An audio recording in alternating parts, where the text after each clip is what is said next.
Você já perguntou quanto vale a dignidade de uma pessoa? A liberdade de escolher seu próprio destino? Eu descobri esse valor numa noite de 1987 em Ribeirão Preto, quando meu marido decidiu que nossa filha de 17 valia exatamente o montante da dívida que acumulou numa mesa de pôquer.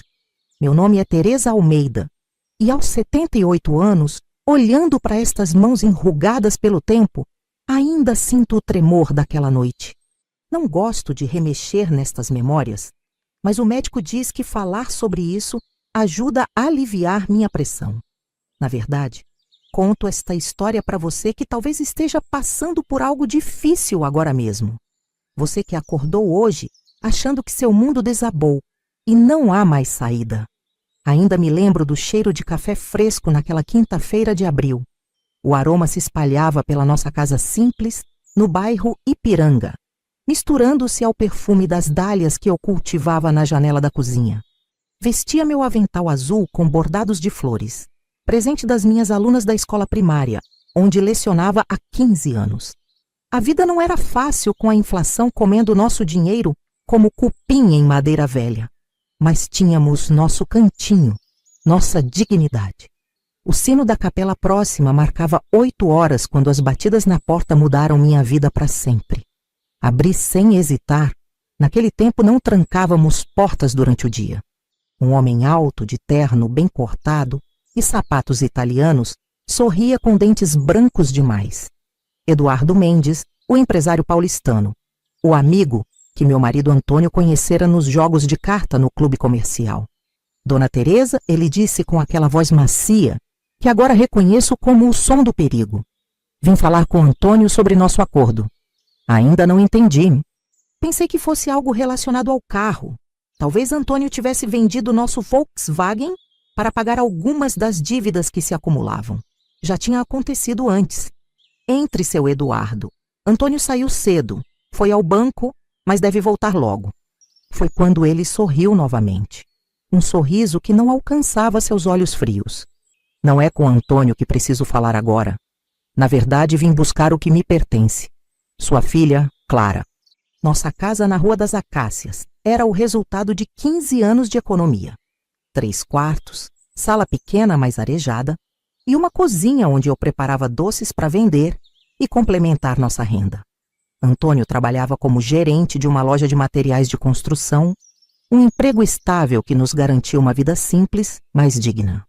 Clara, nossa única filha, estava concluindo o colegial com notas exemplares. Sonhava em cursar medicina na USP. Os vizinhos nos viam como a família modelo do bairro. Antônio, sempre bem vestido em suas camisas passadas impecavelmente por mim. Eu, professora primária respeitada pelos pais e adorada pelos alunos. E Clara, nosso orgulho, com seus cadernos organizados e notas que sempre apareciam no quadro de honra. O que ninguém via eram as noites em que Antônio chegava tarde, cheirando a cigarro e uísque barato. Os finais de semana em que nosso dinheiro para o mês simplesmente desaparecia. As discussões sussurradas na cozinha para que Clara não ouvisse. A vergonha que eu sentia ao pedir mais prazo na mercearia do seu Joaquim. Homem não muda, Teresa, dizia minha comadre Lourdes. A gente que se adapta. E durante anos eu acreditei nisso. Me adaptei às dívidas, às mentiras, fingindo não ver os olhares de pena que recebia durante a missa de domingo. Comecei a fazer mais doces para vender, aceitei aulas particulares nos fins de semana. Minhas mãos, que um dia ensinaram crianças a escrever seus primeiros nomes, agora estavam calejadas e enrugadas antes do tempo. Mas eu não me importava. Era por Clara, pelo seu futuro. Nossa rotina seguia assim. Acordava às 5, preparava o café, passava as roupas de Antônio, despertava Clara. Depois das aulas, minha filha me ajudava com os doces enquanto estudava na mesa da cozinha. Antônio chegava para o jantar quando chegava. Nos finais de semana dizia que ia resolver negócios com os amigos. Eu fingia acreditar. Aquele ano de 1987 foi particularmente difícil. A inflação do Plano Cruzado II devorava nossos salários antes mesmo que chegassem às nossas mãos. O país vivia os primeiros anos de democracia após a ditadura. Mas para famílias como a nossa, a luta diária continuava a mesma. Antônio passou a trazer pessoas diferentes para jantar em casa. Homens de terno, de fala mansa, que elogiavam minha comida e olhavam com interesse para Clara. São clientes importantes, ele explicava. Precisamos manter boas relações. Foi num desses jantares que conhecemos Eduardo Mendes. Diferente dos outros, não era da região. Vinha de São Paulo, tinha negócios em várias cidades do interior. Falava sobre viagens internacionais com naturalidade. E dirigia um Mercedes quando a maioria de nós lutava para manter carros nacionais funcionando. Naquela noite, enquanto eu servia o pavê de chocolate na sobremesa, notei o olhar de Eduardo Mendes sobre Clara. Não era o olhar de um homem admirando uma jovem talentosa. Era como quando alguém avalia um objeto valioso em um leilão. Sua filha é muito especial, Dona Teresa, comentou ele, limpando os cantos da boca com o guardanapo. Uma moça assim, tão inteligente, tão bonita. Merece o mundo, não é mesmo?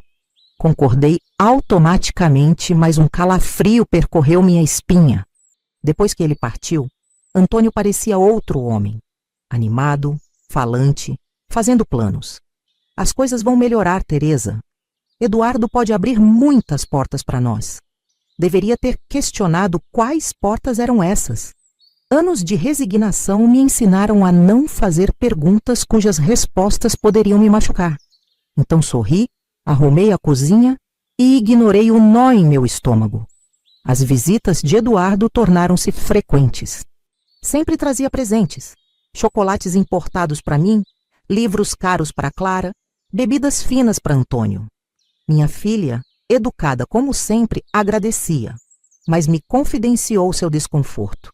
Tem algo no olhar dele, mãe, como se estivesse sempre calculando alguma coisa. Uma madrugada acordei com vozes na sala. Antônio e Eduardo bebendo e jogando cartas. Ouvi risadas, o tilintar de copos, números sendo mencionados. Voltei para a cama, me enrolando no cobertor, tentando ignorar o pressentimento que crescia dentro de mim. Na manhã seguinte, Antônio anunciou que Eduardo havia nos convidado para passar um fim de semana em sua fazenda em Batatais. Será bom para Clara conhecer pessoas influentes, argumentou. Pensar no futuro. Foi a primeira vez em 20 anos de casamento que contestei Antônio diretamente. Não gosto desse homem perto da nossa filha. Há algo errado. A reação dele foi violenta. Bateu na mesa com tanta força que uma xícara caiu. Você não entende nada. Quem sustenta esta casa? Se não fosse por mim, você ainda estaria naquele interior de Minas, sem nem calçado para usar. Abaixei a cabeça e recolhi os cacos da xícara. Mas enquanto varria, algo dentro de mim também se quebrou. A certeza de que eu estava certa. Algo terrível estava para acontecer. Naquela noite, sentei na cama de Clara e acariciei seus cabelos.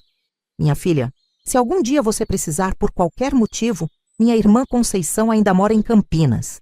Lembra do endereço? Aquela casa verde na Rua dos Girassóis. Clara assentiu confusa. Por que está falando isso agora, mãe? Só por precaução, respondi tentando sorrir. O mundo às vezes é complicado para mulheres como nós. O domingo antes daquela quinta-feira fatídica, Antônio não apareceu para o almoço. A geladeira estava quase vazia, o aluguel atrasado e as mensalidades do cursinho pré-vestibular de Clara se acumulavam. Precisávamos conversar sobre as finanças, sobre como pagaríamos seus estudos. Ele vai aparecer, mãe, disse Clara, percebendo minha inquietação enquanto eu mexia o feijão no fogão. Sempre aparece. Sua filha, Clara. As palavras de Eduardo Mendes ficaram suspensas no ar da sala, como se o tempo tivesse congelado. Minha mente se recusava a processar o que acabara de ouvir. Como assim? Perguntei, minha voz quase um sussurro. Seu marido não lhe contou? Eduardo sorriu, sentando-se confortavelmente no nosso sofá gasto, como se fosse o dono da casa. Tivemos uma partida interessante ontem à noite. Antônio estava com azar. Quando o dinheiro acabou, ele ofereceu algo mais valioso. Senti minhas pernas fraquejarem. Apoiei-me na parede para não cair. Isso é absurdo, ninguém aposta uma pessoa. Estamos em 1987, não na Idade Média. Eduardo tirou um papel dobrado do bolso interno do paletó. Tenho aqui um acordo assinado por ele, perfeitamente legal, com 2 testemunhas. Seu marido ofereceu a mão de Clara em casamento como pagamento de uma dívida de jogo no valor de 300 mil cruzados. 300 mil cruzados. Uma fortuna para nós. Mais do que ganharíamos em vários anos de trabalho honesto. Isso é um crime, falei, recuperando parte da minha firmeza. Você não pode levar minha filha. Crime?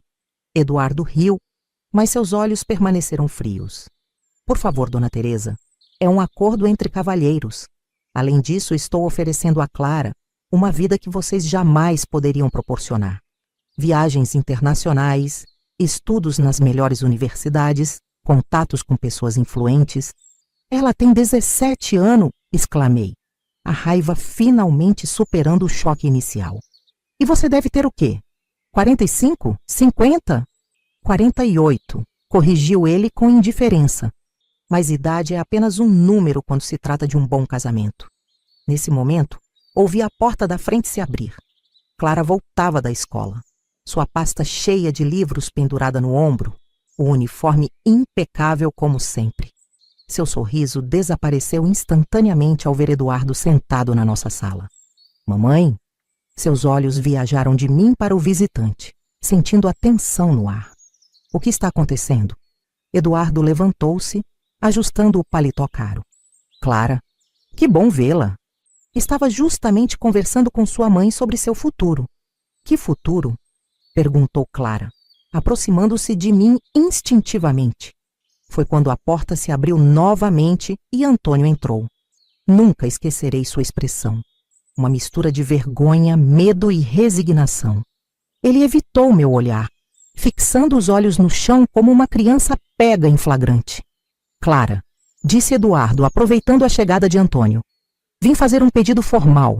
Gostaria de propor casamento a você. O choque no rosto de minha filha seria cômico em qualquer outra circunstância. O quê? Eu nem o conheço direito, senhor. Isso é apenas um detalhe. Eduardo sorriu, alcançando o bolso e retirando uma pequena caixa de veludo. Teremos tempo para nos conhecer depois do casamento. O importante é que posso oferecer a você oportunidades que seus pais, apesar de todo o amor, jamais poderiam. Clara, sempre tão educada, desta vez não conteve sua repulsa. O senhor tem idade para ser meu pai. Isso é loucura. Eduardo manteve o sorriso, mas seus olhos endureceram. Seu pai já concordou. Na verdade, foi ele quem propôs o arranjo. O olhar que Clara lançou para Antônio continha tanto desprezo que quase pude sentir o impacto físico. Pai, isso é verdade. Antônio finalmente ergueu os olhos, a voz embargada. Filha, você não entende. Estamos falidos. Devo dinheiro demais, eles iriam nos destruir. Então você decidiu me vender? A incredulidade na voz de Clara era palpável. Como um objeto? Eduardo pode dar a você tudo que nós nunca pudemos. Antônio tentou justificar. Educação, conforto, um futuro sem preocupações. Em troca de quê? Clara gritou, perdendo completamente a compostura. De ser propriedade dele? De deitar na cama com um homem que tem a sua idade? Clara! Exclamei, chocada com suas palavras cruas, embora expressassem exatamente o que eu pensava. É isso que está acontecendo, mãe. Lágrimas corriam pelo rosto de minha filha. Ele me comprou como uma escrava. Eduardo interveio, seu tom agora impaciente. Ninguém está falando em escravidão. Estou propondo um casamento legítimo. Seu pai deve uma quantia que jamais poderá pagar. Estou oferecendo uma solução que beneficia a todos. Algo dentro de mim explodiu naquele momento. Uma fúria que nunca soube que possuía, guardada sob décadas de obediência e resignação. Saia da minha casa, ordenei, minha voz surpreendentemente firme. Agora. Eduardo pareceu genuinamente surpreso com minha reação. Senhora, receio que não entendeu a situação. Tenho um acordo legal aqui. Não me importa que papel é esse, interrompi. Minha filha não é uma propriedade para ser negociada. Ela é uma pessoa com direito a escolher seu próprio destino. Eduardo estudou meu rosto por um momento, como se avaliasse um novo obstáculo imprevisto. Você está ciente das consequências de quebrar este acordo. Seu marido deve dinheiro a pessoas perigosas. Estou perfeitamente ciente, respondi, mantendo o olhar fixo no dele. Prefiro enfrentar essas consequências a vender minha própria filha. O empresário sorriu novamente, agora com algo predatório em sua expressão. Nobre Dona Teresa? Mas temo que não seja tão simples assim. Guardou a caixa de veludo no bolso e caminhou calmamente até a porta. Antes de sair, virou-se para Antônio. Você tem até amanhã ao meio-dia para convencer sua família. Depois disso, considerarei o acordo quebrado e tomarei as medidas cabíveis. A porta se fechou com um clique suave, mas o som ecoou em nossa sala como uma sentença. Por alguns segundos ninguém se moveu, como se estivéssemos congelados em um quadro grotesco. O pai traidor, a mãe protetora, a filha traída. Foi Clara quem quebrou o silêncio. Como você pôde, pai? A decepção em sua voz era lancinante. Antônio desabou no sofá, cobrindo o rosto com as mãos. Vocês não entendem. Estou falido. Perdi tudo no jogo. A casa está hipotecada sem que vocês saibam. Devo dinheiro ao banco, a agiotas. Eduardo é apenas um deles. Um deles? Repeti, sentindo mais uma onda de choque. Quanto você deve, Antônio? Mais do que poderíamos pagar em 2 vidas, ele respondeu, parecendo subitamente envelhecido. Eles ameaçaram nos machucar, Teresa. Eduardo foi o único que ofereceu uma alternativa. Clara correu para seu quarto, batendo a porta com toda a força. Os soluços abafados atravessavam as paredes finas de nossa casa. Fiquei parada no meio da sala, olhando para o homem quebrado que um dia amei, incapaz de reconhecê-lo. Quanto tempo? Perguntei finalmente. Quanto tempo faz que você planeja isso com Eduardo? Antônio não respondeu imediatamente, sua respiração pesada e irregular. 3 meses, admitiu por fim. Desde que ele viu Clara, pela primeira vez, no jantar de aniversário do clube comercial. 3 meses, repeti, sentindo náusea. Por 3 meses você permitiu que aquele homem entrasse na nossa casa, trouxesse presentes para ela, tudo enquanto planejavam. Isso. Não tínhamos escolha, Teresa. Sua voz era um misto de súplica e irritação. O que você queria que eu fizesse? Deixasse que nos matassem por causa das dívidas? Existem 1000 soluções antes de vender sua própria filha, gritei, perdendo completamente o controle. Poderíamos ter vendido a casa, mudado para um lugar mais simples. Eu poderia trabalhar em 2 empregos. Clara poderia adiar a faculdade por 1 ano. E você acha que eu não tentei? Ele se levantou, os olhos vermelhos. Já vendi tudo o que podia. O que você vê aqui é apenas casca, Teresa. Esta casa não é mais nossa. Os móveis estão penhorados. Até seu colar de pérolas, aquele da sua mãe, está com o penhorista. Instintivamente, toquei meu pescoço. Fazia semanas que não usava o colar, guardado na caixinha de joias que raramente abria. Antônio havia dito que estava sendo consertado. Por que não me contou? Perguntei, a voz mais suave agora. Por que enfrentar tudo sozinho? Porque você me desprezaria, respondeu simplesmente. Como está me desprezando agora? Como Clara me despreza. Eu sou o marido, Teresa, o pai. Deveria proteger vocês, não levá-las à ruína. Havia uma lógica distorcida em suas palavras. A mesma lógica patriarcal que havia moldado nossas vidas. O homem como provedor, como escudo. A vergonha de falhar nesse papel tão profunda que o levara a soluções impensáveis. Ainda podemos encontrar uma saída, insisti, embora não soubesse qual. Vamos embora, hoje à noite. Podemos ir para Campinas, ficar com minha irmã Conceição até nos reerguermos. Antônio riu, um som amargo. E você acha que Eduardo não nos encontraria? São Paulo não é tão grande, Teresa. Ele tem conexões por todo o estado. Então denunciamos a polícia. Dívida de jogo não é cobrável legalmente. E quem é a polícia aqui em Ribeirão? O delegado Pereira que joga pôquer com Eduardo todas as sextas? O tenente Costa que deve favores ao prefeito, que por sua vez deve favores a Eduardo. Cada alternativa que eu sugeria era derrubada com uma praticidade cruel. Percebi com horror crescente, que Antônio já havia pensado em todas as saídas possíveis e as descartado. Eduardo voltará amanhã para formalizar o pedido. Ele disse com resignação. Se recusarmos... O quê? Desafiei. O que ele pode fazer? Você realmente quer descobrir? Pessoas como Eduardo não ameaçam à toa, Teresa. Eles têm meios de fazer outros acidentes acontecerem. Um incêndio na escola onde você trabalha. Uma briga em um bar que deixa alguém gravemente ferido. Uma batida de carro misteriosa. O medo em seus olhos era genuíno, percebi. Não era apenas covardia. Antônio realmente acreditava que nossas vidas estavam em perigo. Sem dizer mais nada, fui até o quarto de Clara. Bati suavemente na porta, esperando que ela me permitisse entrar. Após alguns momentos, ouvi um fraco. Pode entrar. Minha filha estava sentada na cama, os olhos inchados de chorar, sua mala escolar aberta ao lado. Estava enchendo-a com roupas, não com livros. O que está fazendo? Perguntei, embora a resposta fosse óbvia. Vou para a casa da tia Conceição, respondeu ela, sem parar de dobrar roupas. Como você sugeriu ontem? Não pode ir sozinha, falei, fechando a porta atrás de mim. É perigoso. Mais perigoso que ficar aqui e ser entregue àquele homem. Clara me encarou, seus olhos vermelhos transbordando determinação. Prefiro arriscar nas ruas.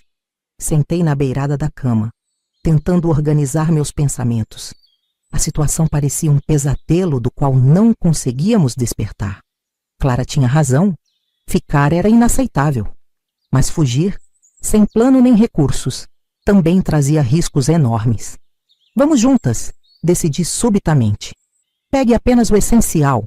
Partimos quando seu pai dormir. Clara pareceu surpresa. Você viria comigo? E deixaria o pai? A pergunta me atingiu como um soco. Em 20 anos de casamento, jamais considerei abandonar Antônio, apesar de todos seus defeitos. O casamento era para mim um compromisso sagrado. Mas havia limites que não podia aceitar, linhas que não podia permitir que fossem cruzadas. Seu pai cruzou uma fronteira que não posso perdoar. Respondi simplesmente. Além disso, você é minha filha. Meu dever é protegê-la. Enquanto Clara continuava os preparativos mais discretamente agora, fui ao nosso quarto. Antônio havia saído novamente, provavelmente para encontrar Eduardo e pedir mais tempo. Abri o guarda-roupa e retirei uma pequena caixa, escondida sob pilhas de lençóis. Ali guardava minhas economias secretas. Dinheiro que escondia de Antônio há anos, prevendo uma emergência. Não era muito, apenas o suficiente para passagens de ônibus e talvez uma semana de despesas básicas. Mas teria que servir. Peguei também nossos documentos e a certidão de nascimento de Clara, além da escritura da casa. Se Antônio realmente a havia hipotecado sem meu conhecimento, isso constituía fraude, pois minha assinatura seria necessária. Enquanto arrumava uma pequena mala para mim, ouvi o telefone tocar na sala. Normalmente eu atenderia, mas algo me dizia para permanecer em silêncio. Após 5 toques, a chamada cessou. Minutos depois, tocou novamente. Desta vez ouvi Clara atender no telefone da cozinha. Alô? A voz dela soava cautelosa. Houve uma pausa. Não, meu pai não está. Quem está falando? Saí rapidamente do quarto, fazendo sinal para Clara desligar. Ela me olhou confusa, cobrindo o benguete, o bocal com a mão. É uma mulher, sussurrou. Diz que conhece meu pai, que é urgente. Tomei o telefone hesitante. Alô? Dona Teresa? A voz feminina do outro lado era desconhecida para mim. Meu nome é Regina. Trabalho como secretária no clube comercial. Sim? Respondi cautelosa. A senhora não me conhece, mas eu conheço seu marido e sei sobre o acordo com Eduardo Mendes. Ela falava rapidamente, como se temesse ser interrompida. Preciso que saiba que sua filha não é a primeira. Meu coração acelerou. Como assim? Eduardo já fez isso antes, em Jaú há 2 anos, e em Piracicaba no ano passado. Homens com dívidas de jogo, filhas jovens. Ela hesitou. As moças nunca mais foram vistas, Dona Teresa. Não da forma como eram antes. Um arrepio percorreu minha espinha. Por que está me contando isso? Porque tenho uma irmã mais nova, da idade da sua filha. E porque já vi Eduardo fazer coisas, ela baixou a voz ainda mais. Coisas que nenhum homem decente faria. O que sugere que façamos? Saiam de Ribeirão o mais rápido possível. Hoje mesmo. Eduardo tem gente por toda parte, inclusive na rodoviária. Mas meu irmão é motorista de caminhão. Está saindo para São Paulo daqui a 1 hora. Pode levar vocês 2 escondidas na cabine. A oferta parecia providencial demais, o que me deixou desconfiada. Como posso confiar em você? Não pode, respondeu ela honestamente. Mas que escolha tem? Se ficarem, sabe o que acontecerá com Clara. Se tentarem a rodoviária, os homens de Eduardo as interceptarão. Eu estou oferecendo uma terceira opção. Olhei para Clara, que ouvia a conversa com os olhos arregalados. Balancei a cabeça em uma pergunta silenciosa e ela assentiu, determinada. Onde encontramos seu irmão? Perguntei finalmente. No posto Ipiranga, na saída para São Paulo. Pergunte pelo Jonas. Ele estará com um caminhão vermelho carregando móveis. A senha é encomenda de Dona Zica. A ligação terminou, deixando-nos em um silêncio tenso. Clara foi a primeira a falar. Vamos confiar nela, mãe. Respirei fundo, pesando nossas opções. Se Regina estivesse mentindo, se fosse uma armadilha de Eduardo, estaríamos nos entregando diretamente. Mas se estivesse dizendo a verdade sobre as outras moças, vamos arrumar as malas, decidi. E vamos deixar um bilhete para seu pai. Ele pode ter nos traído, mas merece saber que estamos seguras. O posto Ipiranga ficava a quase 5 quilômetros de nossa casa. Sem carro e temendo usar um táxi que poderia ser rastreado, decidimos caminhar, carregando apenas mochilas pequenas para não chamar atenção. A noite estava surpreendentemente fria para abril, e uma garoa fina começara a cair, encharcando nossas roupas. Clara caminhava em silêncio ao meu lado, seus olhos constantemente verificando as sombras, sobressaltando-se a cada carro que passava. E se for uma armadilha? Ela perguntou finalmente, vocalizando o temor que também me consumia. Então improvisaremos, respondi, tentando soar mais confiante do que me sentia. Mas não acho que seja. Aquela mulher parecia genuinamente preocupada.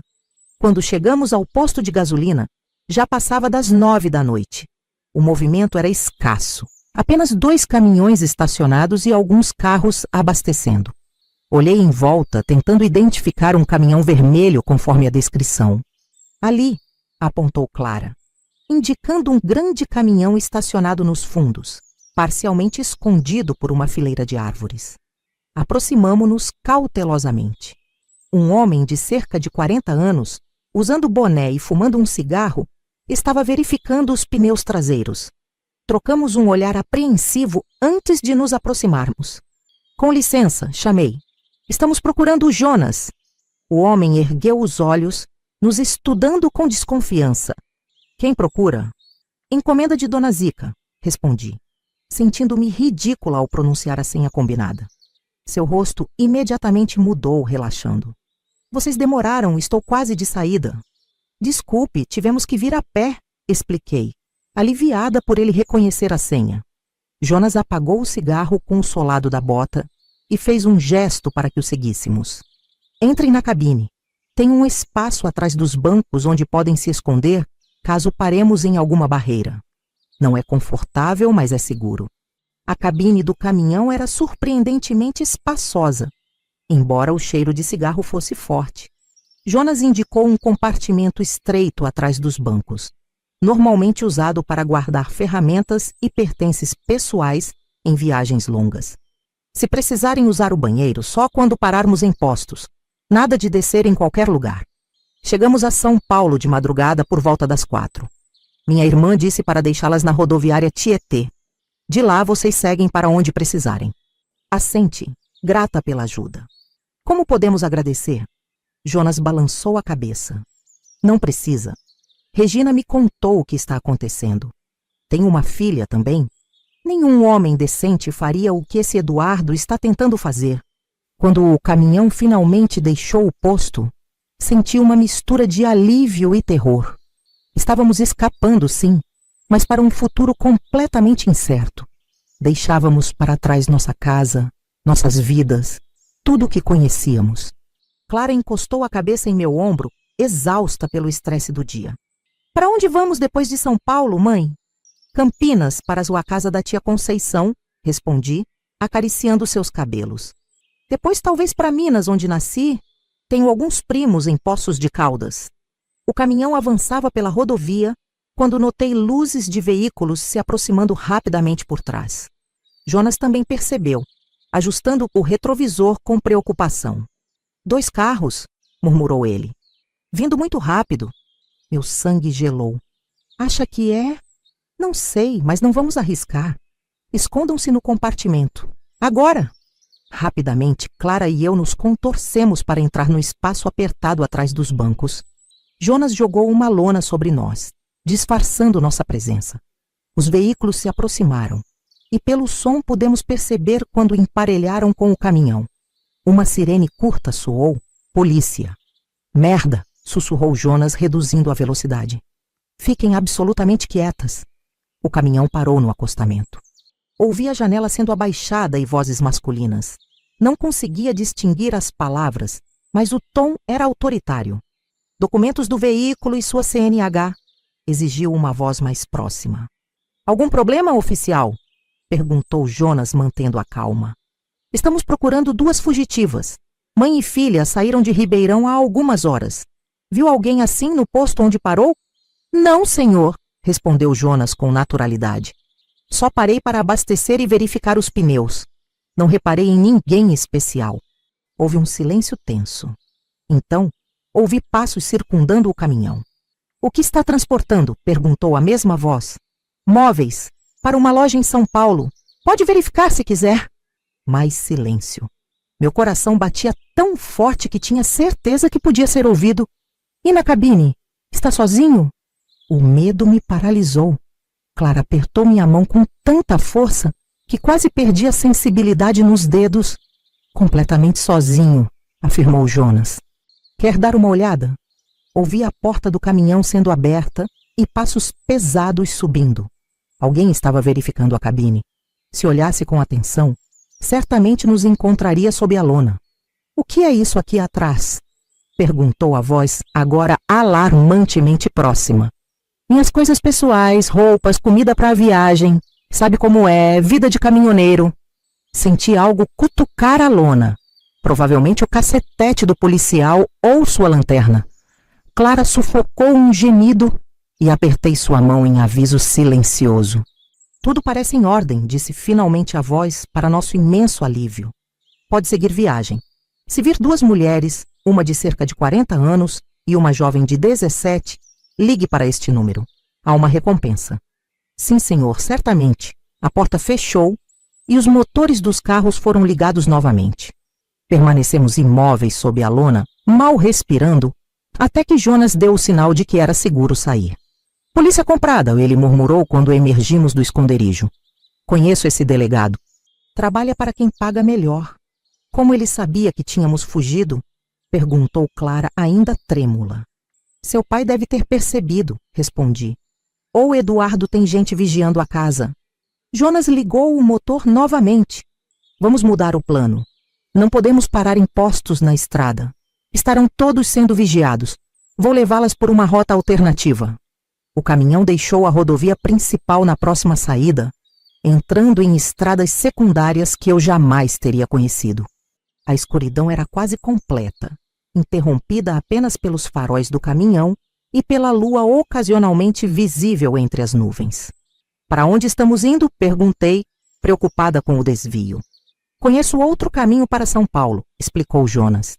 Mais longo por estradas rurais. Vai demorar mais, mas é mais seguro. Eduardo não terá homens em cada cruzamento destas estradinhas. Assenti, grata por sua ajuda, mas cada vez mais apreensiva. Se a polícia local estava envolvida, se estavam bloqueando estradas principais, que chances tínhamos realmente de escapar? Clara deve ter percebido minha angústia, pois apertou minha mão, oferecendo um pequeno sorriso de encorajamento. Vamos conseguir, mãe. Estamos juntas. Era estranho ver minha filha de 17 anos me confortando quando deveria ser o contrário. Mas naquela noite, Naquele caminhão sacolejante em estradas escuras, nossos papéis tradicionais já não importavam. Éramos apenas duas mulheres lutando por liberdade, por dignidade, por um futuro que nos pertencesse. A viagem pelos caminhos alternativos foi longa e árdua. Jonas dirigia com extrema cautela, evitando qualquer luz ou movimento suspeito. Por 2 vezes tivemos que parar e nos esconder quando viaturas policiais passaram na direção oposta. Estão fazendo uma varredura completa, comentou ele após o segundo susto. Nunca vi tanto esforço para encontrar pessoas que não cometeram crime algum. O poder de Eduardo é maior do que imaginávamos, respondi, sentindo o peso da realidade sobre nós. Clara havia adormecido, exausta pelo estresse emocional do dia. Mesmo dormindo, seu rosto mantinha uma expressão de preocupação, as sobrancelhas franzidas como se enfrentasse pesadelos. Posso perguntar quem é esse Eduardo realmente? Jonas falou baixo, para não acordá-la. Um empresário de São Paulo. Pelo menos é o que ele diz ser. Frequenta o clube da cidade. Empresta dinheiro. Organiza jogos de cartas.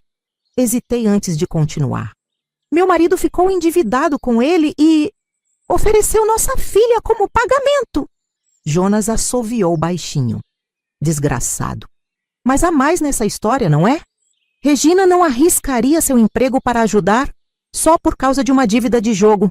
Sua irmã mencionou que outras moças desapareceram, que Eduardo fez isso antes.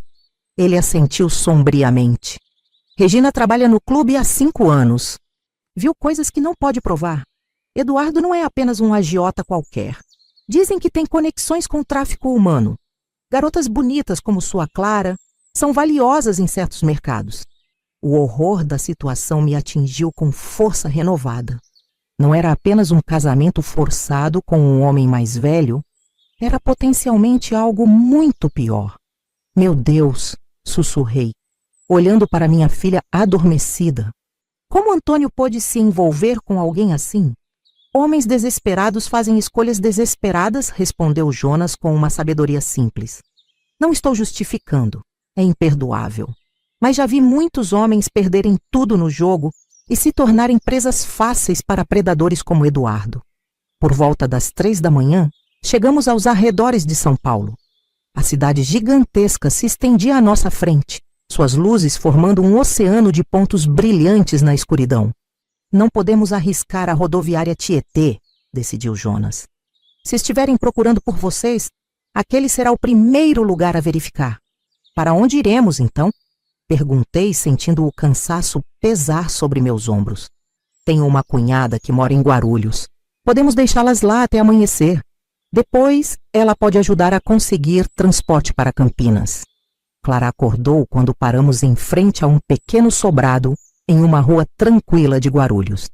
Seus olhos demoraram a focalizar, confusos com o ambiente desconhecido. Chegamos a São Paulo? Perguntou, a voz embargada de sono.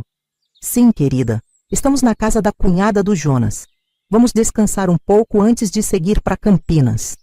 Zulmira, a cunhada de Jonas, era uma mulher robusta na casa dos 50 anos, com olhos bondosos e um jeito prático. Nos recebeu de roupão, sem fazer muitas perguntas, e rapidamente improvisou um colchão na sala para nós duas.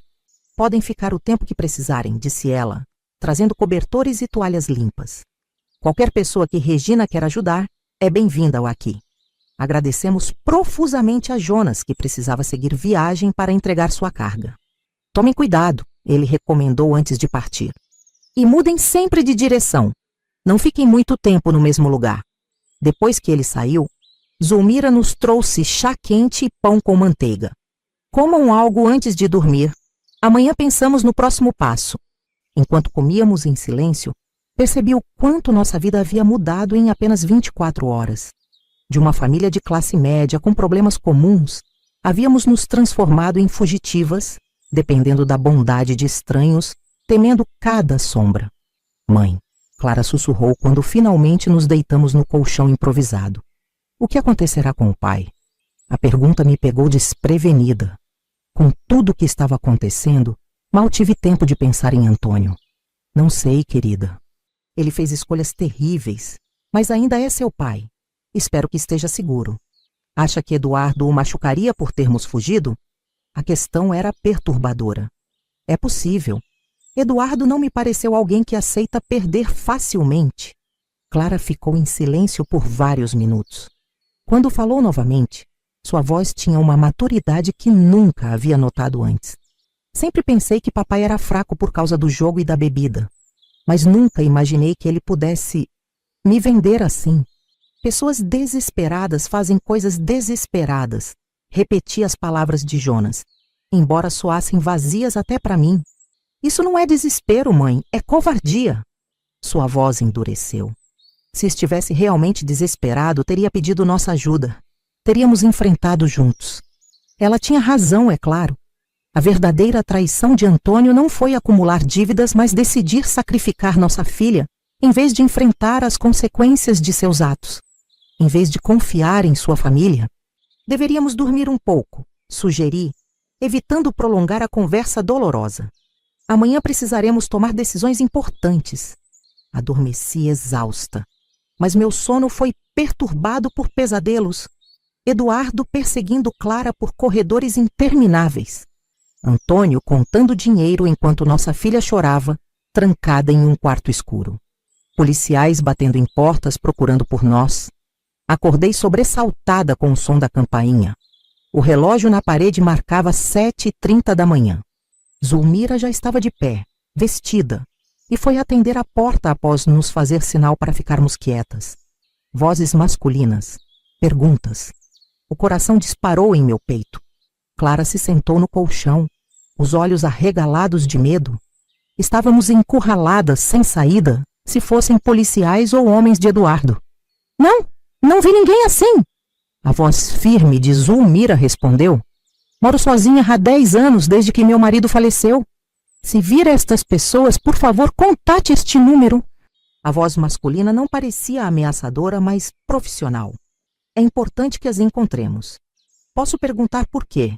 Questionou Zulmira com admirável compostura. Elas cometeram algum crime? Não estamos autorizados a divulgar detalhes, senhora. Apenas faça contato se as vir. A porta fechou. E momentos depois Zulmira voltou à sala, o rosto sério. Eram policiais de verdade, não capangas disfarçados. Mostraram distintivos da Polícia Civil. Como nos encontraram? Perguntei perplexa. Não encontraram ainda. Estão fazendo uma varredura casa a casa neste quarteirão. Provavelmente em vários bairros. Isso era pior do que imaginávamos. Se a polícia oficial estava envolvida na busca, o alcance e os recursos de Eduardo eram muito maiores do que supunhamos. Temos que sair de São Paulo, decidiu Clara, surpreendendo-me com sua firmeza. Nem Campinas é seguro agora. Se estão procurando tão ativamente, devem saber dos meus parentes, da tia Conceição. Ela estava certa novamente. Eduardo provavelmente tinha acesso a informações sobre nossa família, nossos contatos. Qualquer parente ou amigo conhecido seria vigiado. Para onde vamos então? Perguntei, sentindo-me completamente perdida. Zulmira, que estivera em silêncio, finalmente falou. Tenho uma ideia. Minha prima vive em uma comunidade rural no Vale do Ribeira. É um lugar isolado, sem telefone, onde as notícias demoram a chegar. Vocês poderiam ficar lá até as coisas esfriarem. Vale do Ribeira? Repeti, tentando lembrar o que sabia sobre a região. Era uma das áreas mais pobres do estado de São Paulo, com quilombos, comunidades indígenas e pequenos agricultores. É uma vida simples, mas segura, continuou Zulmira. E ninguém faria perguntas. Muitas pessoas vão para lá recomeçar a vida por diversos motivos. Olhei para Clara, incerta. Estávamos falando de um isolamento quase completo, longe de tudo que conhecíamos. Sem escolas adequadas, sem hospitais próximos, sem as comodidades urbanas a que estávamos acostumadas. Vamos, decidiu minha filha sem hesitação. Podemos nos adaptar a qualquer lugar onde estejamos livres e juntas. A viagem para o Vale do Ribeira foi uma odisseia que testou nossa resistência física e emocional. Primeiro, Zulmira nos levou em seu pequeno Fusca até uma estação de trem nos arredores de São Paulo, evitando as principais rodoviárias. De lá, pegamos um trem até Registro, permanecendo alertas a cada parada, escrutinando cada rosto que entrava no vagão. Em registro, um conhecido da prima de Zulmira nos esperava. Um homem calado chamado Sebastião, que dirigia uma Kombi desgastada pelo tempo. A última parte da viagem foi pela estrada de terra, atravessando morros e florestas densas, até chegarmos a um pequeno vilarejo que nem aparecia nos mapas oficiais. Quilombo do Sapê, apresentou Sebastião, proferindo suas primeiras palavras desde que entramos na Kombi. Descendentes de escravos fugidos, gente simples, mas boa. A comunidade consistia de cerca de 30 casas espalhadas ao redor de uma clareira na mata, com uma pequena igreja no centro.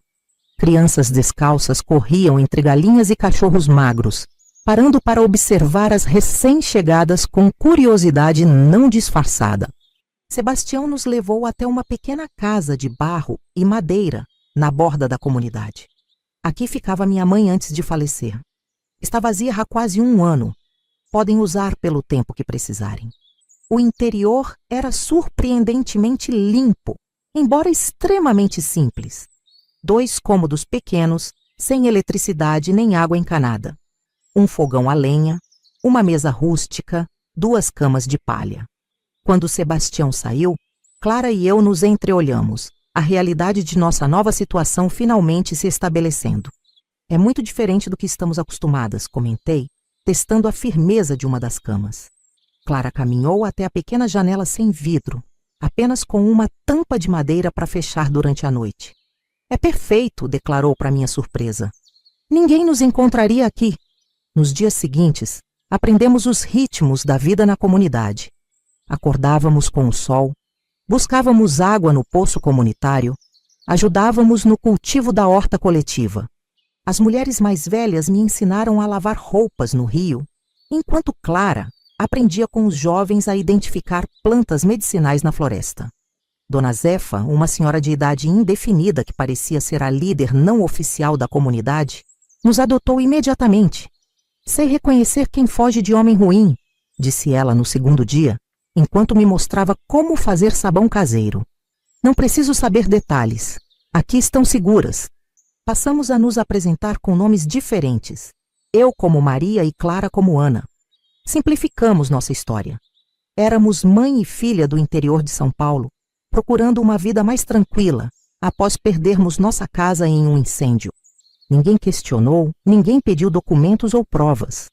As notícias do mundo exterior chegavam esporadicamente, trazidas por Sebastião em suas viagens mensais para vender artesanato e comprar suprimentos que a comunidade não produzia.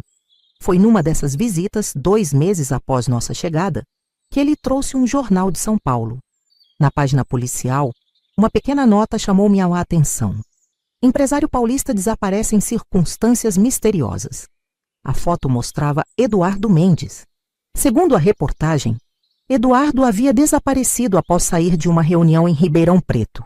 Seu carro foi encontrado abandonado na rodovia, sem sinais de violência. A polícia investigava, mas não havia pistas concretas. Isso é estranho, comentou Clara, lendo por cima do meu ombro. Acha que ele está morto? Não sei, respondi honestamente. Mas não consigo sentir pena, seja qual for o caso. Clara estudou a notícia mais detidamente. Olhe isto, mãe. Diz que ele era investigado por ligações com uma rede internacional de tráfico humano. A polícia suspeita que seu desaparecimento possa estar ligado a um acerto de contas no submundo do crime. A informação confirmava as suspeitas de Regina sobre Eduardo. Não era apenas um empresário com hábitos questionáveis. Era um criminoso envolvido em atividades muito mais sombrias. O pensamento do que poderia ter acontecido com Clara, se não tivéssemos fugido, me fez estremecer. Na mesma página, um anúncio menor. Família de Ribeirão Preto procura mãe e filha desaparecidas. Havia uma foto antiga minha e de Clara, e um número para contato. O nome indicado para contato: Antônio Almeida. Ele ainda está nos procurando, murmurou Clara, o rosto subitamente pálido. Ou tentando se redimir, sugeri, embora sem muita convicção. A vida no quilombo continuou seu ritmo lento e previsível, mas a notícia sobre Eduardo e o anúncio de Antônio trouxeram de volta a ansiedade que começava a diminuir. Durante a noite, voltei a sonhar com perseguições, com homens de terno nos arrastando de volta para Ribeirão Preto. Um mês depois, Sebastião trouxe uma carta endereçada a Maria e Ana, nossos pseudônimos. Ninguém da comunidade sabia nossos nomes verdadeiros, então o envelope nas mãos de Sebastião era desconcertante. Veio por meio de uma conhecida em registro, explicou ele, entregando-me o envelope com cuidado. Disse que era importante, mas não urgente. Com mãos trêmulas, abriu o envelope. A carta era de Regina, a secretária do clube comercial que havia nos ajudado a escapar. Queridas amigas, começava ela, evitando usar nossos nomes reais. Espero que esta correspondência as encontre seguras e bem. Muitas coisas aconteceram desde sua partida e achei que deveriam saber. A carta prosseguia relatando que Eduardo Mendes havia, de fato, desaparecido sem deixar rastros. Rumores sugeriam que ele havia sido eliminado por sócios criminosos após a Polícia Federal começar a investigar suas atividades. Quanto ao outro assunto, continuava Regina, obviamente referindo-se a Antônio. Ele sofreu muito desde seu desaparecimento. Perdeu o emprego, a casa e quase perdeu a vida quando foi atacado por antigos amigos de Eduardo cobrando dívidas. Está vivendo com sua irmã em Campinas agora, recuperando-se lentamente. A carta terminava com um aviso. Embora o perigo principal pareça ter passado, ainda há pessoas procurando por vocês. Não por vingança, mas por outros motivos. Continuem cautelosas. Quando julgarem seguro, procurem o advogado Roberto Campos em São Paulo. Ele tem informações que podem ser úteis para seu futuro. Continuarei orando por vocês. Com carinho, R. Clara e eu lemos a carta várias vezes, tentando decifrar o significado das entrelinhas. Quem ainda estaria nos procurando? Que informações o tal advogado teria? Acha que deveríamos ir a São Paulo? Perguntou Clara, mordendo-os para o lábio em sinal de nervosismo. Avaliei a situação cuidadosamente. Estávamos seguras no quilombo, mas era uma vida limitada.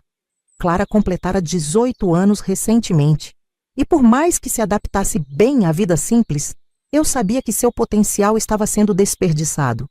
Ela nascera para estudar, para ajudar os outros com seu conhecimento. Vamos esperar mais um mês, decidi. Se não houver nenhum sinal de perigo, consideraremos a possibilidade de visitar esse advogado. O destino, porém, tinha outros planos.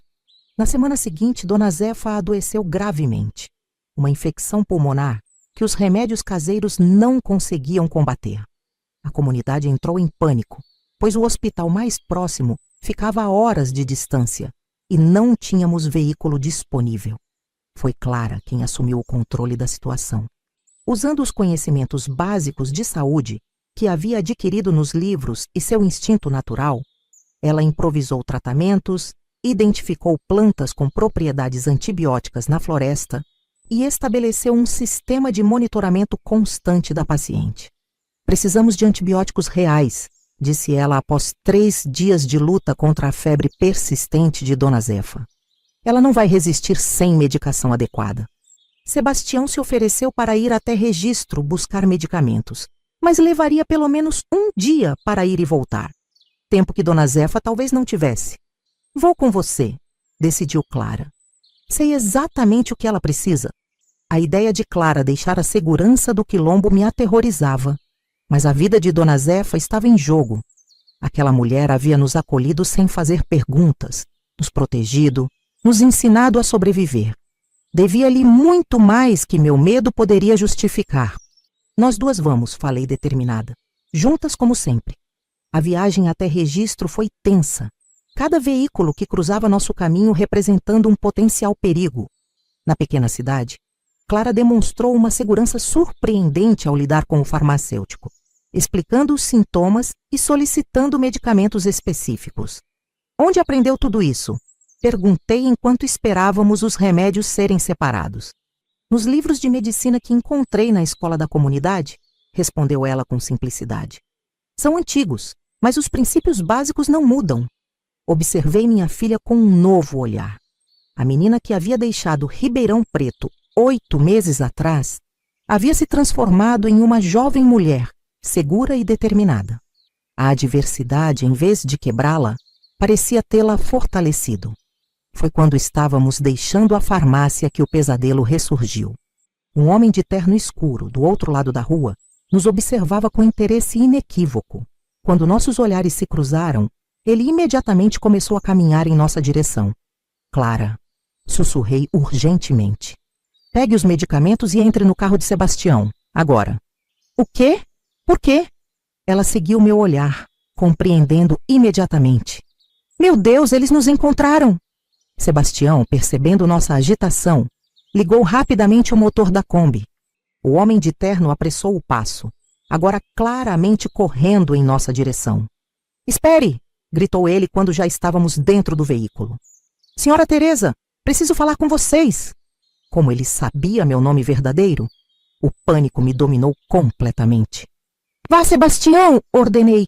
O mais rápido possível! A Kombi arrancou com um solavanco, deixando o homem para trás. Pelo retrovisor, viu falando ao que parecia ser um celular. Tecnologia ainda rara naquela época, especialmente em cidades pequenas do interior. Ele sabe quem somos, murmurou Clara, o rosto pálido de medo. E deve estar chamando reforços. Sebastião aumentou a velocidade, manobrando habilmente pelas ruas estreitas de Registro até alcançarmos a estrada de terra que levava ao quilombo. Não podemos voltar para a comunidade, decidi com o coração pesado. Colocaríamos todos em perigo. Mas e Dona Zefa? Perguntou Clara, segurando firmemente a sacola com os medicamentos. Ela precisa disto para sobreviver. Um dilema impossível se apresentava. Continuar o caminho e arriscar levar perseguidores até o quilombo, ou desviar e deixar Dona Zefa sem os medicamentos vitais. Conheço outro caminho, disse Sebastião subitamente, girando os pés no volante e entrando em uma trilha quase invisível na vegetação densa. Mais longo, mais seguro. E posso deixar vocês em um lugar onde ninguém as encontrará, antes de levar os remédios para Dona Zefa. A trilha era tão acidentada que tive que segurar firmemente no banco para não ser lançada contra o teto da Kombi. Clara agarrou meu braço, seus olhos revelando o mesmo pensamento que me atormentava. Depois de meses de segurança relativa, estávamos novamente em fuga. Quem você acha que era aquele homem? Perguntou ela em voz baixa. Não sei, respondi honestamente. Talvez alguém ligado a Eduardo. Talvez a polícia. Ou alguém enviado pelo pai, sugeriu Clara, sua voz endurecendo ao mencionar Antônio. A estrada se estreitou ainda mais, tornando-se pouco mais que uma picada na floresta. Galhos batiam nas janelas da Kombi, e em alguns pontos Sebastião tinha que parar para remover troncos caídos do caminho. Foi em uma dessas paradas que ouvimos o som, distante, mas inconfundível. Motores. Mais de um. Eles nos seguiram, murmurou Sebastião, apressando-se de volta para o volante. E não estão sozinhos. O medo congelou meu sangue. Depois de tudo o que havíamos passado, depois de reconstruir uma vida do zero, depois de finalmente começar a sentir alguma paz, tudo poderia acabar naquela estrada de terra no meio do nada. Quanto falta para chegarmos? Aonde quer que estejamos indo? Perguntei, tentando manter a voz firme. Mais 5 quilômetros, respondeu Sebastião, acelerando o máximo que a velha Kombi permitia. Há uma aldeia indígena além daqueles morros. Minha avó era de lá. Estarão seguras. E você acha que eles não nos seguirão até lá? A dúvida na voz de Clara era palpável. Sebastião sorriu pela primeira vez desde que o conhecemos. A terra deles é demarcada, legalmente protegida. Nem a polícia entra sem permissão especial. E eles não gostam muito de estranhos de terno. Um fio de esperança começou a se formar, mas foi rapidamente cortado quando ouvimos o som de um tiro. E depois outro. Estão atirando em nós? Gritou Clara, abaixando-se instintivamente. Não, respondeu Sebastião, sua expressão subitamente séria. Estão atirando uns nos outros. Atirando uns nos outros? Repetia atordoada. Como assim? Sebastião manteve os olhos na estrada, desviando habilmente de buracos e raízes expostas. Parece que seus perseguidores não estão todos do mesmo lado. Um segundo grupo de tiros mais próximo agora confirmou sua teoria. Clara agarrou minha mão com força, os olhos arregalados de medo. Abaixem-se, ordenou Sebastião quando uma bala atingiu a lateral da Kombi. Deitei sobre Clara, protegendo-a com meu corpo enquanto o veículo sacolejava violentamente pela trilha irregular. O barulho dos motores atrás de nós aumentava. 2, talvez 3 veículos perseguindo-nos em alta velocidade. Quase lá, murmurou Sebastião, fazendo uma curva fechada que quase nos jogou contra a porta. Olhem, a entrada da reserva. À frente, uma abertura na densa vegetação revelava uma trilha mais larga, marcada por uma simples placa de madeira com inscrições em Guarani e abaixo os dizeres Terra indígena demarcada, entrada proibida sem autorização. Sebastião acelerou em direção à entrada quando o primeiro jipe surgiu na curva atrás de nós. Homens de terno, não policiais, com armas apontadas em nossa direção. São os homens de Eduardo, gritei, reconhecendo o motorista como um dos frequentadores do clube comercial. Um segundo veículo apareceu logo em seguida.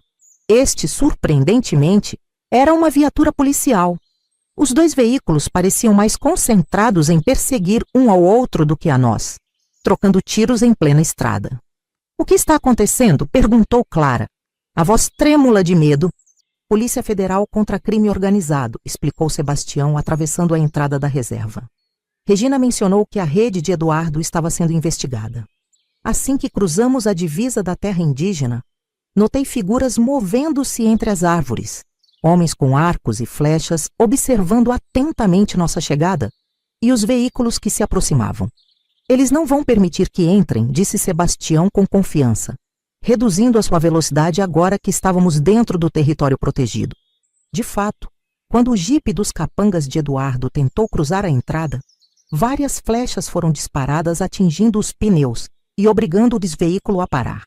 A viatura policial parou respeitosamente antes da divisa, os oficiais saindo com as mãos erguidas em sinal de não agressão. Um dos homens, usando o terno mais discreto que os outros, ergueu o que parecia ser um distintivo. Polícia Federal! Gritou ele. Precisamos falar com as pessoas naquela Kombi. Os indígenas formaram uma linha defensiva, seus arcos ainda em posição. Um homem mais velho, aparentemente o líder, avançou e falou algo em sua língua para Sebastião, que havia parado a alguns metros da entrada. Cacique Caraí quer saber se vocês conhecem esses homens, traduziu Sebastião. Olhei para os 2 grupos. Os bandidos de Eduardo, agora desarmados e alinhados contra seus veículos sob a mira de flechas, e os policiais federais, mantendo distância respeitosa da divisa. Os de terno escuro trabalham para Eduardo Mendes, o homem que tentou comprar minha filha, expliquei, sentindo raiva renovada. Os outros não conheço. Sebastião traduziu minhas palavras para o cacique, que assentiu gravemente. Após uma breve conversa, Sebastião se virou para nós. O cacique permitirá que um representante de cada grupo entre para conversar, desarmado. Ele quer entender a situação antes de decidir se podemos ficar. É seguro? Perguntei, ainda tremendo com a intensidade da perseguição. Estamos em território indígena agora, respondeu Sebastião. Aqui a lei deles prevalece, e eles protegem quem busca refúgio contra opressores.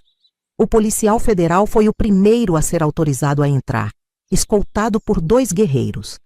Era um homem de meia idade, cabelos grisalhos e expressão séria. Quando se aproximou da Kombi, notei que Clara se encolheu instintivamente. Senhora Teresa Almeida? Perguntou ele formalmente.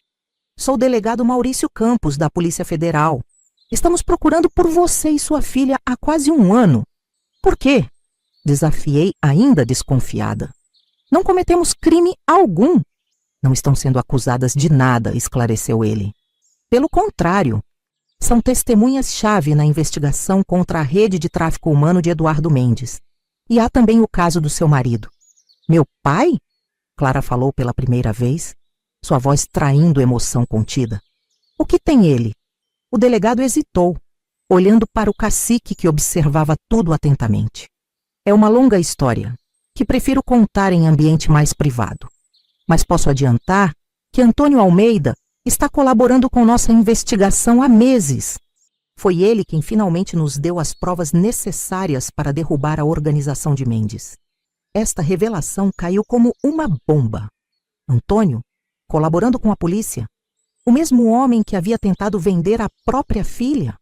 Não acredito em você, disse Clara, o rosto endurecido pela desconfiança. Meu pai vendeu minha liberdade por dinheiro. Por que ajudaria a polícia? Para se redimir, respondeu o delegado simplesmente. E porque, ao contrário do que vocês pensam, ele não sabia no que estava metendo sua filha. Quando descobriu a verdade sobre Eduardo Mendes, foi ele quem providenciou seu desaparecimento. As palavras do delegado pairaram no ar como fumaça densa, sufocante. Minha mente lutava para processar a implicação do que acabara de ouvir. Está dizendo que Antônio matou Eduardo? Perguntei em um fio de voz. O delegado ajustou a postura, claramente desconfortável por discutir o assunto naquelas circunstâncias. Não exatamente. Mendes não está morto, até onde sabemos. Seu marido forneceu informações que permitiram à Polícia Federal encurralar Eduardo. Durante a operação, ele conseguiu fugir, mas abandonou toda sua estrutura criminosa. Está foragido, provavelmente fora do país. E meu pai? Insistiu Clara. Onde ele está agora? Em proteção policial, respondeu o delegado. Os associados de Mendes procuraram vingança assim que a operação começou. Seu marido sobreviveu a 2 atentados antes que conseguíssemos colocá-lo em segurança. Enquanto absorvíamos essas informações, um dos capangas de Eduardo foi escoltado até nós. O mesmo homem que me oferecera carona naquele dia em Ribeirão Preto, Sérgio da concessionária. Dona Teresa, ele começou visivelmente intimidado pelos indígenas que o cercavam. Não estamos aqui para machucá-las. Viemos a mando de Dr. Renato. Quem é Dr. Renato? Perguntei confusa. O advogado mencionado na carta de Regina. Interviu o delegado. Roberto Campos é seu nome profissional. Renato Campos, seu nome verdadeiro, está trabalhando conosco na investigação. O advogado contratou vocês? Questionei Sérgio, incrédula. Os mesmos homens que trabalhavam para Eduardo? Alguns de nós eram apenas funcionários legítimos, explicou Sérgio, parecendo ofendido. Eu administrava a concessionária que lavava o dinheiro do esquema, mas nunca me envolvi com o tráfico. Quando a Polícia Federal nos abordou com provas irrefutáveis, muitos de nós concordamos em cooperar em troca de imunidade. O delegado assentiu, confirmando a história. Estão ajudando a desmantelar o que resta da organização e a encontrar vocês duas que sumiram sem deixar rastro. Por que tanto esforço para nos encontrar? Perguntou Clara, ainda desconfiada. Além de serem testemunhas importantes, o delegado trocou um olhar com Sérgio, como se decidindo quanto revelar. Há também a questão da herança. Herança? Repeti completamente confusa. O delegado respirou fundo antes de continuar. A investigação revelou que Eduardo Mendes havia acumulado fortuna considerável com suas atividades ilícitas. Bens, propriedades, contas no exterior.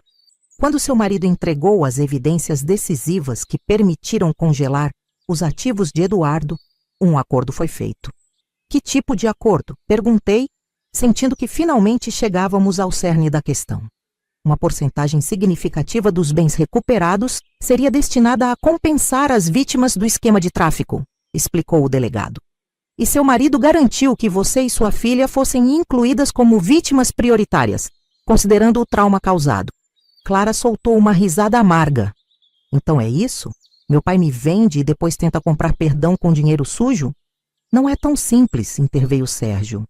Seu pai estava tremendamente endividado, é verdade. Mas quando Eduardo propôs o acordo envolvendo você, ele recusou inicialmente. Foi ameaçado, espancado. Eduardo tinha fotos comprometedoras de toda a sua família. Prometeu destruí-los se não cooperasse. E ele cedeu, concluí. Sim, mas imediatamente procurou uma saída. Foi ele quem organizou a fuga de vocês através de Regina. Foi ele quem plantou as primeiras evidências contra Eduardo na Polícia Federal. Um silêncio pesado caiu sobre nós. O cacique, que observava atentamente através de seu intérprete, finalmente falou, e Sebastião traduziu.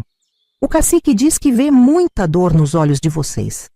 Dor causada por homens gananciosos da cidade grande. Ele oferece abrigo na aldeia pelo tempo necessário para decidirem o próximo passo. Olhei para Clara, cujo rosto revelava o tumulto interior que certamente espelhava o meu. A revelação de que Antônio havia de alguma forma tentado reparar seu erro monstruoso não apagava o fato de que ele havia inicialmente concordado em vender a própria filha. O delegado, percebendo nossa hesitação, acrescentou: seu marido deixou uma carta para vocês. Está com o Dr. Renato em São Paulo. Ele pediu especificamente que vocês a lessem antes de tomarem qualquer decisão. E se decidirmos nunca mais vê-lo? Desafiou Clara. E se quisermos apenas seguir nossas vidas longe de tudo isso? É seu direito, respondeu o delegado. Ninguém as forçará a nada. Mas como oficial da lei, devo informar que seu depoimento seria valioso para garantir que Eduardo Mendes, quando capturado, permaneça preso pelo resto da vida. E que outras garotas não sofram o que vocês sofreram. E quanto ao dinheiro da tal compensação, perguntei ainda desconfiada. Está depositado em uma conta judicial, aproximadamente 2 milhões de reais, suficiente para que recomecem onde quiserem com conforto e segurança. A quantia me deixou sem fôlego. Era mais dinheiro do que jamais imaginamos ter. Dinheiro que poderia garantir o futuro de Clara, seus estudos de medicina, uma vida sem as privações que conhecemos. Mas vem do sofrimento de outras mulheres, murmurou Clara, como se lesse meus pensamentos. É dinheiro manchado de lágrimas. O cacique, ouvindo a tradução de Sebastião, falou novamente, sua voz carregando a sabedoria de quem viveu muito. Ele diz que o dinheiro não tem alma, traduziu Sebastião. A alma está em quem o usa e como o usa. Dinheiro que veio do mal pode ser transformado em instrumento do bem, se as mãos que o seguram forem puras. Clara olhou para o ancião com novos olhos, claramente tocada por suas palavras. Então voltou-se para mim, sua expressão revelando uma maturidade que me surpreendeu. Quero ouvir o que meu pai tem a dizer, declarou finalmente. Não por ele, mas por mim, para entender. E depois, quero usar esse dinheiro para ajudar meninas como eu quase fui. Meninas que não tiveram uma mãe como você para salvá-las. Lágrimas brotaram em meus olhos. Em meio ao caos, ao perigo, às revelações dolorosas, minha filha emergira com uma clareza moral que me enchia de orgulho. Iremos a São Paulo, decidi, apertando sua mão. Ouviremos o que seu pai tem a dizer. Daremos nosso depoimento para ajudar a justiça. E depois decidiremos nossa vida daqui em diante. O delegado assentiu, respeitando nossa decisão. O cacique, compreendendo que havíamos chegado a um acordo, ordenou que os guerreiros escoltassem os visitantes de volta à divisa da reserva, onde deveriam aguardar nossa saída. Naquela noite, dormimos na aldeia indígena, em uma cabana simples cedida pelo cacique. Antes de partir, Sebastião entregou os medicamentos para Dona Zefa, a um mensageiro que retornaria ao quilombo, junto com uma carta que escrevi explicando nossa situação e agradecendo por tudo que a comunidade havia feito por nós. Clara dormiu rapidamente, exausta pelo turbilhão de emoções do dia. Eu, porém, permaneci acordada, observando o teto de palha, tentando organizar os pensamentos. A revelação de que Antônio havia tentado redimir-se, ainda que tardiamente, abria uma ferida que começava a cicatrizar. Por que não confiou em mim desde o início? Por que não compartilhou suas dificuldades, seus medos? 20 anos de casamento não haviam construído confiança suficiente para que enfrentássemos juntos qualquer problema? Na manhã seguinte, o delegado Campos voltou para nos buscar pessoalmente, agora em um carro oficial. A viagem para São Paulo foi silenciosa, cada uma de nós perdida em seus pensamentos. Clara ocasionalmente apertava minha mão, como se precisasse assegurar-se de que eu ainda estava ali, seu porto seguro em meio à tempestade. O escritório de advocacia de Roberto Campos, ou Renato, como aparentemente era seu nome verdadeiro, ocupava um andar inteiro em um edifício comercial no centro de São Paulo. Fomos recebidas com deferência pela recepcionista e conduzidas imediatamente a uma sala de reuniões privada, onde um homem de aproximadamente 60 anos nos aguardava. Senhora Teresa, senhorita Clara. Ele nos cumprimentou formalmente, levantando-se para nos receber. Não imaginam o alívio que sinto em vê-las sãs e salvas. O senhor é o advogado mencionado na carta de Regina? Perguntei, ainda mantendo certa reserva. Sim, sou também consultor da Polícia Federal no caso contra Eduardo Mendes. E ele hesitou brevemente. Amigo pessoal de seu marido. Clara enrijeceu visivelmente ao ouvir a menção ao pai. Onde ele está? Perguntou diretamente. Em uma casa segura nos arredores da cidade, respondeu o advogado. Recuperando-se ainda do segundo atentado. Levou 3 tiros, quase não sobreviveu. Apesar de tudo, senti uma pontada de preocupação. Antônio havia sido meu companheiro por décadas, pai de meus filhos. Os sentimentos não desaparecem completamente, mesmo após traições imperdoáveis. Ele pediu que lessem isto antes de qualquer decisão sobre encontrá-lo, continuou o advogado, entregando-me um envelope amarelado. Minhas mãos tremiam ao abri-lo. A carta, escrita à mão em papel simples, estava manchada em alguns pontos. Lágrimas, percebi. Querida Teresa e minha amada filha Clara, começava. A caligrafia era inconfundivelmente de Antônio, mas trêmula, como se escrita com grande dificuldade. Não espero perdão pelo que fiz. Não o mereço. O homem que vocês conheceram, marido, pai, morreu no momento em que concordou com aquele acordo monstruoso. O que sobrou é apenas uma casca, consumida pela vergonha e pelo remorso. Quando Eduardo Mendes apareceu no clube com sua proposta, recusei imediatamente. Mas ele tinha evidências de todas as minhas dívidas, fotos comprometedoras de nossa família, conhecia nossa rotina. Se não for sua filha, ele disse, será de qualquer forma. E vocês não estarão vivos para impedir. Aceitei por covardia, convencendo-me de que Clara teria uma vida melhor com aquele homem rico. Que mentira desprezível contei a mim mesmo. Foi Regina quem abriu meus olhos para a verdade. Ela conhecia o destino das outras moças compradas por Eduardo. Nenhuma terminava como esposa respeitável. Eram mercadorias em um esquema internacional, enviadas para o exterior, nunca mais vistas. Organizei sua fuga naquela mesma noite. Contratei homens para seguir Eduardo, descobrir seus segredos. Reuni evidências durante meses, entreguei tudo à Polícia Federal em troca de uma única garantia, que vocês seriam protegidas e compensadas por tudo. Não peço que voltem, não peço que me vejam novamente. Sei que o que fiz é imperdoável. Peço apenas que aceitem o dinheiro da compensação. Não como pagamento pelo sofrimento, pois nenhuma quantia poderia compensá-lo, mas como ferramenta para reconstruírem suas vidas, especialmente os sonhos de medicina de Clara, com vergonha eterna e amor imorredouro, Antônio. Quando terminei de ler em voz alta, Clara já chorava silenciosamente. Entreguei-lhe a carta que ela releu sozinha, seus dedos traçando as palavras como se pudesse sentir a presença do pai através delas. Ele realmente não sabia? Perguntou finalmente, olhando para o advogado. Sobre o tráfico de mulheres? Não no início, confirmou Renato. Eduardo era extremamente cauteloso. Para a sociedade local, era apenas um empresário bem-sucedido com queda para mulheres jovens. Apenas seu círculo mais íntimo conhecia suas verdadeiras atividades.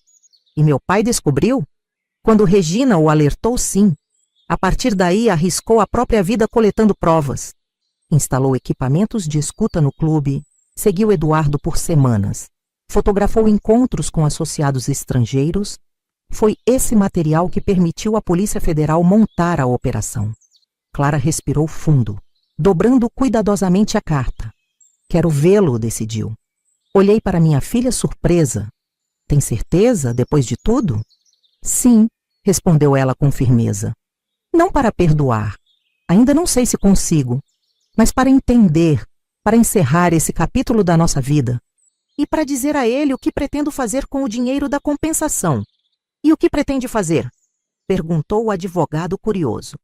Vou usá-lo para estudar medicina como sempre sonhei, respondeu Clara, erguendo o queixo com determinação. E depois vou abrir uma clínica para mulheres vítimas de violência e tráfico. para que outras meninas como eu não precisem fugir no meio da noite para escapar de homens como Eduardo Mendes. Renato assentiu, visivelmente impressionado. Seu pai ficará orgulhoso. Não estou fazendo isso por ele, retrucou Clara firmemente. Estou fazendo pela mulher que poderia ter me tornado se não fosse pela coragem da minha mãe. O advogado sorriu suavemente. Compreendo. Providenciarei o encontro para amanhã, se estiver de acordo. E quanto à senhora, dona Teresa? Também deseja ver seu marido? Hesitei, sentimentos conflitantes guerreando dentro de mim. Raiva, mágoa, compaixão, resquícios teimosos de amor. Sim, decidi finalmente. Também preciso encerrar esse capítulo para começar o próximo. Saímos do escritório com um peso a menos nos ombros, embora novas questões surgissem no horizonte. Onde viveríamos? Como recomeçaríamos? O delegado Campos nos acompanhou até um hotel no centro, garantindo que teríamos segurança máxima até a captura definitiva de Eduardo e o desmantelamento completo de sua rede. Naquela noite, deitadas em camas macias depois de quase um ano dormindo em colchões de palha, Clara e eu conversamos como não fazíamos há muito tempo. Está pronta para amanhã? Perguntei, observando seu perfil na penumbra do quarto. Não, respondeu ela honestamente. Mas preciso fazer isso. Por mim, entendo. Fiquei em silêncio por um momento. Seu pai errou terrivelmente, Clara. Mas também arriscou a vida para corrigir esse erro. Sei disso. Sua voz estava carregada de emoções contraditórias. Mas uma parte de mim ainda se pergunta: e se Regina não tivesse contado a verdade? Ele teria seguido com o plano até o fim? Era a pergunta que eu mesma evitava. Uma questão sem resposta possível, um e se que jamais conheceríamos. Acho que nunca saberemos, respondi com sinceridade. Talvez nem ele mesmo saiba. O encontro com Antônio no dia seguinte foi talvez a experiência mais surreal de toda a nossa odisseia. A Casa Segura era um chalé isolado nos arredores de São Paulo, cercado por policiais federais disfarçados de jardineiros e seguranças. Quando entramos na sala principal, quase não reconheci o homem sentado na poltrona. Em menos de um ano, Antônio havia envelhecido décadas. Os cabelos, antes apenas grisalhos nas têmporas, estavam completamente brancos. O corpo, sempre robusto, parecia frágil e diminuído. Mas foram seus olhos que mais me impactaram. O olhar de alguém que havia encarado o próprio inferno e retornado irreconhecível. Quando viu Clara, ele chorou abertamente, sem força ou vontade para conter as lágrimas. Minha filha, que imaginei que manteria distância, surpreendeu-me ao se aproximar e tocar-lhe levemente a mão, não em perdão, mas em reconhecimento de sua humanidade. A conversa foi difícil, pontuada por silêncios longos e dolorosos. Antônio não se justificou, não pediu compreensão. Apenas respondeu às perguntas de Clara com uma honestidade crua, que claramente lhe causava dor física. Achei que estivesse protegendo vocês, admitiu quando Clara perguntou por que nunca compartilhou suas dificuldades conosco. O homem deve cuidar da família, não sobrecarregá-la com problemas. Foi assim que fui criado. Essa criação quase custou minha vida, respondeu Clara sem hostilidade, apenas constatando um fato. Eu sei, respondeu ele simplesmente, e viverei com isso até meu último dia. Quando nos despedimos, algumas horas depois, não houve reconciliação dramática, nenhum perdão instantâneo ou abraços emocionados como nos filmes. Apenas a aceitação silenciosa de que laços familiares podem ser irremediavelmente alterados, mas raramente completamente rompidos. Você voltará a vê-lo? Perguntei a Clara durante o retorno ao hotel. Talvez, respondeu ela após longa reflexão. Não como filha que busca um pai, mas como adulta que escolhe manter contato com alguém que faz parte de sua história. Quanta sabedoria em alguém tão jovem, pensei. Quanto ela havia amadurecido naquele ano longe de tudo que conhecíamos. Nas semanas seguintes, nossa vida entrou em uma nova fase. Com a orientação do advogado Renato, obtivemos acesso à parte dos fundos da compensação judicial. Clara imediatamente se inscreveu para os exames de admissão na Faculdade de Medicina da USP, estudando com uma intensidade que me impressionou. Comprei um pequeno apartamento em São Paulo, próximo ao campus universitário. Nada luxuoso, mas confortável e seguro. Pela primeira vez em décadas, tomei decisões sem consultar ninguém, sem pedir permissão ou aprovação. Era uma liberdade assustadora e maravilhosa. À noite, frequentemente sentava na varanda do apartamento, observando a cidade iluminada e refletia sobre a jornada que nos trouxera até ali. Uma parte de mim ainda sentia-se deslocada, como se estivesse vivendo a vida de outra pessoa. A professora primária de Ribeirão Preto parecia ter existido em outra vida, outra dimensão. Pensava nas mulheres do Quilombo em Dona Zefa, que soubemos depois recuperou-se completamente graças aos medicamentos. Em Sebastião, em Regina. Pessoas que arriscaram suas vidas por nós sem quase nos conhecer. Salvadores improváveis em uma história que, de outra forma, poderia ter terminado em tragédia. Pensava também, inevitavelmente, em Eduardo Mendes. Os noticiários haviam confirmado sua fuga para o exterior, possivelmente Europa Oriental ou Oriente Médio, onde suas conexões com o tráfico humano eram mais fortes. A Interpol emitira um alerta internacional, mas as chances de captura eram consideradas remotas.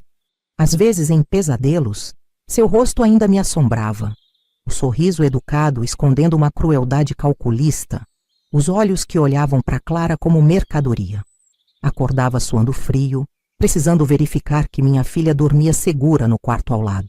Demorei a perceber que, além do trauma e do medo, carregava também uma culpa silenciosa. Como não havia percebido antes o caráter de Eduardo? Como permitira que frequentasse nossa casa, que se aproximasse de Clara? Os sinais estavam todos lá. O interesse desproporcional, os presentes caros, as perguntas sobre sua rotina. Uma mãe não deveria ter instintos para proteger seus filhos? Foi Clara quem finalmente me ajudou a superar esse sentimento. Você me salvou, mãe, disse ela uma noite, enquanto estudávamos juntas na mesa da cozinha. Ela, biologia para o vestibular. Eu, material para um curso de contabilidade que começara a frequentar. Quando importava, quando realmente importava, você escolheu a mim sobre tudo o mais. Abandonou sua casa, sua segurança, sua vida inteira para me proteger. Qualquer mãe faria o mesmo, respondi, embora soubesse que não era verdade. Muitas mulheres, condicionadas por uma vida inteira de submissão, não encontrariam coragem para romper com tudo. Não, insistiu Clara, seus olhos refletindo uma sabedoria além de seus anos. Muitas teriam se conformado, teriam aceitado a solução que papai encontrou, teriam sacrificado a filha para manter o status quo, a aparência de normalidade. Você escolheu o caminho mais difícil, porque era o certo. Suas palavras foram como bálsamo para minha alma ferida. Não éramos apenas sobreviventes de uma situação terrível. Éramos também protagonistas de nossa própria libertação. Eu havia, pela primeira vez em décadas, exercido minha agência plena como mulher e como mãe. Havia recusado o papel de espectadora passiva do destino que homens poderosos tentaram traçar para nós. Um mês antes do vestibular de Clara, recebi uma ligação inesperada. Era Regina, a secretária do clube comercial que havia iniciado nossa fuga. Só queria saber se estão bem, disse ela, sua voz trazendo memórias daquela noite fatídica. E dizer que deixei Ribeirão Preto também. Estou morando em Belo Horizonte agora, recomeçando. Nunca agradecemos adequadamente, respondi emocionada. Você arriscou tudo por nós, duas desconhecidas. Houve uma pausa antes que ela respondesse. Não eram desconhecidas para mim. Vi o mesmo olhar assustado no rosto de Clara que vi no de minha irmã mais nova, anos atrás, quando o outro empresário a escolheu. Só que ninguém a salvou. E agora, sentada nesta varanda de asilo em Itatiba, quase 40 anos depois daqueles eventos, observo o sol se pôr sobre os morros distantes e penso no quanto a vida pode ser imprevisível. Clara realizou seu sonho. Formou-se médica com honras, especializou-se em ginecologia e obstetrícia e fundou uma clínica para mulheres vítimas de violência que que se tornou referência nacional. Casou-se com um professor universitário, teve 2 filhos que hoje são adultos brilhantes. Meus netos me visitam regularmente, trazendo histórias de suas próprias conquistas. A mais velha, Marina, seguiu os passos da mãe na medicina. O caçula, Rafael, tornou-se advogado especializado em direitos humanos. Antônio viveu mais 10 anos após nosso reencontro. Nunca nos reconciliamos completamente, mas desenvolvemos uma relação civilizada, principalmente por causa dos netos. Faleceu de um ataque cardíaco em 1999, deixando uma carta para Clara, que ela guarda até hoje, embora nunca tenha compartilhado seu conteúdo comigo. Eduardo Mendes foi finalmente capturado na Turquia em 1995. Extraditado para o Brasil, foi condenado a mais de 100 anos de prisão por tráfico humano, formação de quadrilha e diversos outros crimes. Morreu na prisão em 2010, sem jamais demonstrar arrependimento. Regina transformou-se em ativista pelos direitos das mulheres em Minas Gerais. Ocasionalmente, trocamos correspondência. Ela se casou, teve filhos, encontrou seu próprio caminho para a cura. Quanto a mim, usei minha parte da compensação para voltar a estudar. Tornei-me contadora, depois professora universitária. Ensinei finanças pessoais para mulheres de baixa renda, ajudando-as a conquistar independência financeira, a melhor proteção contra homens como Eduardo e, de certa forma, como Antônio. Nunca me casei novamente. Houve alguns relacionamentos ao longo dos anos, mas descobri que preferia minha própria companhia, minhas escolhas, meu espaço. A liberdade tem um sabor doce que, uma vez experimentado, torna-se viciante. Às vezes olho para trás e mal reconheço aquela professora primária de Ribeirão Preto, domesticada por convenções sociais, acostumada a abaixar a cabeça e aceitar seu lugar no mundo. A jornada que começou naquela terrível quinta-feira de abril transformou-me não apenas em sobrevivente, mas em uma mulher completamente nova. Se você está ouvindo minha história agora e se encontra presa em situação semelhante, um relacionamento abusivo, um ambiente controlador, decisões que outros tomam por você, quero que saiba. Há sempre um caminho para fora. Pode ser assustador, incerto, cheio de perigos. Pode exigir sacrifícios que parecem impossíveis, mas existe. A verdadeira prisão não são as circunstâncias externas, mas as barreiras que permitimos que se construam em nossas mentes. A crença de que merecemos menos, que devemos aceitar o inaceitável, que não podemos sobreviver sozinhas. Aprendi que o amor verdadeiro, seja de mãe para filha, de amigo para amigo ou entre parceiros, nunca exige que você diminua para caber nos sonhos de outra pessoa. Nunca pede que você se torne mercadoria, propriedade, objeto. O amor verdadeiro expande, liberta, eleva. Minha neta Marina me perguntou recentemente se tenho arrependimentos. Pensei longamente antes de responder. Apenas um, disse afinal. Arrependo-me de não ter percebido mais cedo que a vida que vivia não era a que merecia.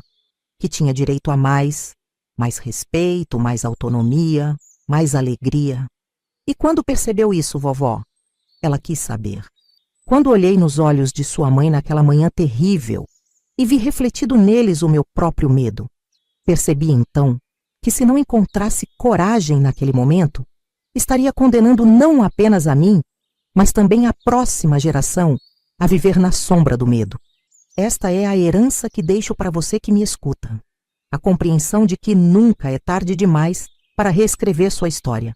De que, em algum momento, devemos todos fazer a escolha entre o que é fácil e o que é certo. Escolha o que é certo, mesmo quando dói, mesmo quando amedronta. Escolha sua dignidade, sua liberdade, seu valor inato como ser humano. Escolha-se. Porque o momento em que você decide não ser mais objeto da história de outra pessoa, mas autora da sua própria, é o momento em que começa realmente a viver. O sol já se pôs completamente agora. A enfermeira virá logo me chamar para o jantar. Meus velhos ossos protestam contra a cadeira de balanço, mas meu espírito permanece inquieto, jovem, livre, como aquela mulher que há 4 décadas pegou sua filha pela mão e caminhou decididamente para o desconhecido, descobrindo no processo não apenas segurança, mas também sua própria força. E você, que escutou minha história até aqui, lembre-se, seu valor não está no que outros decidem que você vale. Está no que você sabe, no fundo de sua alma, que merece. E você merece tudo.